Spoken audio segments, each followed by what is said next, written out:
ഇന്ന് തന്നെ ഡൗൺലോഡ് ചെയ്യൂ. കാണൂ നിങ്ങളുടെ ഫേവറേറ്റ് ഷോസ്.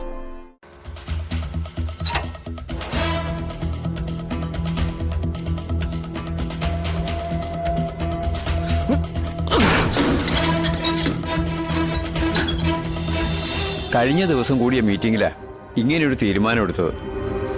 അല്ല, ഞാൻ വേറൊരു വീട് അന്വേഷിച്ച് തന്നാ മതിയോ?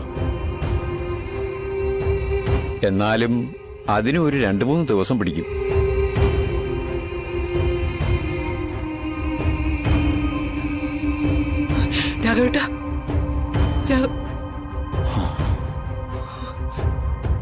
സാറിന് സങ്കടമായെന്ന് തോന്നുന്നു.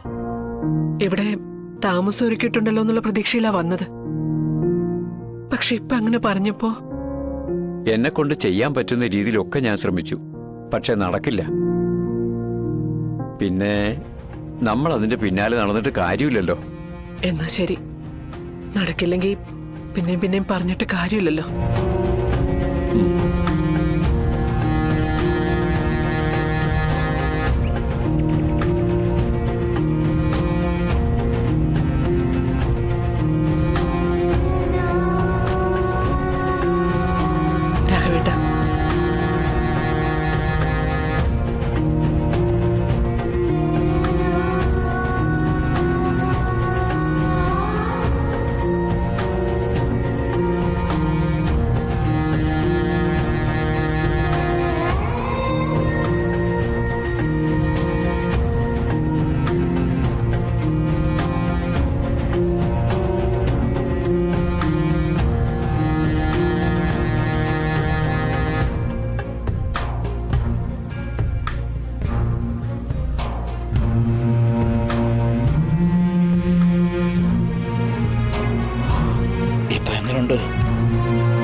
നിന്റെ കണക്കൂട്ടിലൊക്കെ പിഴച്ചു അല്ലേ? ഈ ഒരു പിടിവള്ളിയിലല്ലേ നീ ഇത്രയും ദിവസം പിടിച്ചു നിന്നത്? ജപ്തി അടുത്തടുത്ത് വരുന്നെന്ന് ഓർമ്മിപ്പിച്ചപ്പോഴെല്ലാം നീ നിന്റെ മനസ്സിൽ കണ്ട ചേക്കേറാനുള്ള ചില്ലയാ നിനക്കിപ്പോ ഇവിടെ നഷ്ടമായിരിക്കുന്നതേ. എന്തോന്നാലും അതിൽ നിന്നൊക്കെ തരണം ചെയ്യുന്നുള്ള നിന്റെ ആത്മവിശ്വാസം അതാ ഇവിടെ കാറ്റിലെ കരിയില പോലെ പറത്തിക്കൊണ്ടു പോയിരിക്കുന്നതേ.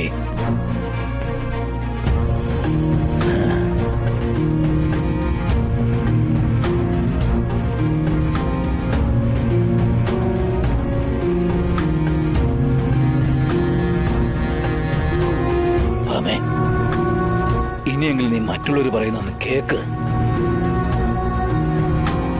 ജീവിതത്തില് പെണ്ണുങ്ങൾക്ക് തന്റെ ഇടവും സ്വന്തം കാലിൽ നിൽക്കാനുള്ള കഴിവും ഒക്കെ വേണം.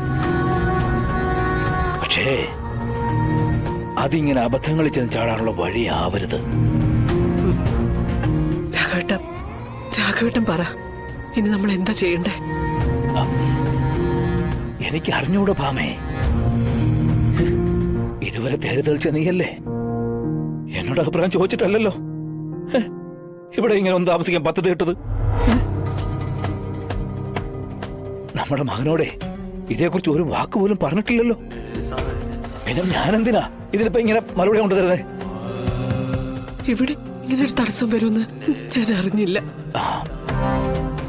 ഭാമേ, ഇനി എന്താ ഇങ്ങനെയൊക്കെയുള്ള അവസ്ഥകളില് പകച്ചു നിൽക്കാതിരിക്കാനുള്ള കാര്യങ്ങൾ ഞാൻ അങ്ങോട്ട് പറയാം. അത് നിനക്ക് സ്വീകാര്യമാണെങ്കിൽ മാത്രം നീ മനസ്സിൽ വെച്ചാൽ മതി. ഇല്ലെങ്കിൽ വിട്ടുകളഞ്ഞേക്ക്. അതെ, ഒരു കൂട്ടുകുടുംബമായിട്ട് ഒന്നിച്ച് താമസിക്കുമ്പോഴേ കൂട്ടായൊരു തീരുമാനം എടുക്കുന്നതാണ് ഉചിതം. അങ്ങനെ എടുക്കുന്ന തീരുമാനങ്ങൾക്ക് ഫലപ്രാപ്തി ഉണ്ടാവും. ഇല്ലെങ്കിൽ ഇതുപോലെ വഴിയിലൊക്കെ നിൽക്കേണ്ടി വരും.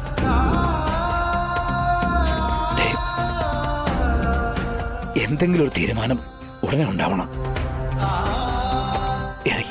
എനിക്കിങ്ങനെ അധികം നേരം ഒന്നും അറിയാൻ പറ്റില്ല. അസുഖക്കാരനാ.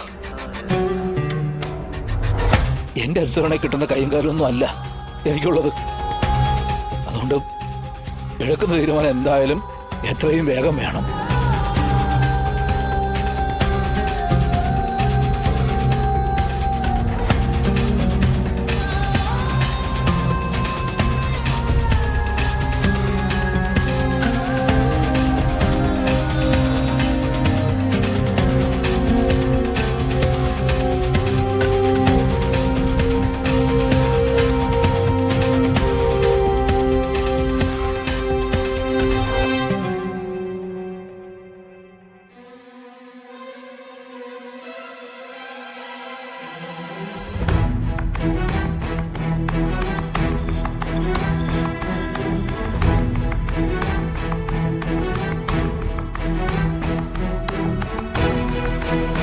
ഭാമേ, പ്രായപൂർത്തിയായ മക്കളുണ്ടെങ്കിൽ വൃദ്ധസ്ഥാനത്തിൽ താമസിപ്പിക്കില്ല. മക്കളുടെ ഒപ്പം ഒട്ടും നിൽക്കാൻ പറ്റുന്നില്ലെന്ന് രേഖാമൂലം തെളിയിക്കണം.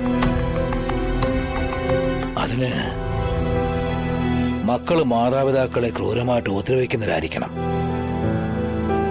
ഇവിടെ ഇപ്പോ നമ്മുടെ അലച്ചില് നമ്മുടെ മോൻ അറിഞ്ഞിട്ട് പോലുമില്ല. അവനൊന്ന് വിളിച്ചാൽ തീരാന്ന് പ്രശ്നമേ ഉള്ളൂ നമുക്ക്.